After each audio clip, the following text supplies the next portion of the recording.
మూడేళ్లుగా పొట్టలో ఉన్న పెన్నును గుంటూరు జీజీహెచ్ వైద్యులు అత్యంత చాకచక్యంగా బయటకు తీశారు. గుంటూరుకు చెందిన 16 ఏళ్ల రవి మురళీకృష్ణ 3 ఏళ్ల క్రితం స్నేహితులతో పందెం కట్టి పెన్ను మింగాడు. విషయాన్ని ఇంట్లో వాళ్లకు చెప్పకుండా దాచిపెట్టాడు.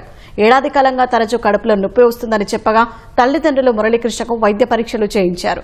గన్నవరం ప్రైవేట్ ఆసుపత్రుల వైద్యులు మురళీకృష్ణ పేగు లోపల సమస్య ఉన్నట్లు గుర్తించి చికిత్స కోసం జీజీహెచ్కు వెళ్లాలని సూచించారు. ఈ నెల 27న చికిత్స కోసం జీజీహెచ్కు వెళ్లగా గ్యాస్ట్రో ఎంట్రాలజిస్టులు పరీక్షలు చేసి పొట్టలో పెన్ను ఉన్నట్లు నిర్ధారించారు. ఆపరేషన్ లేకుండానే ఎండోస్కోపీ ద్వారా విజయవంతంగా మురళీకృష్ణ పెద్ద పేగు నుంచి పెన్నును బయటకు తీశారు.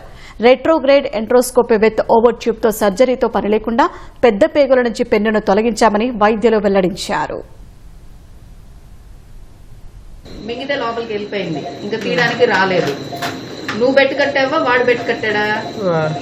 అంటే మరి నువ్వు గొంతులో ఎందుకు వేయించుకున్నావు? వాడు వేయించుకోవాలి కదా. వాడు తీస్తా చెప్పాడు. వాడు ఈ గొంతులోకి నేను వేస్తానని చెప్పాడు, అందుకని మింగేవు. నువ్వు ఏం బెట్టు కట్టారు మీరు? 50 రూపీస్. 50 రూపీసా? ఎన్ని సంవత్సరాలు అయింది?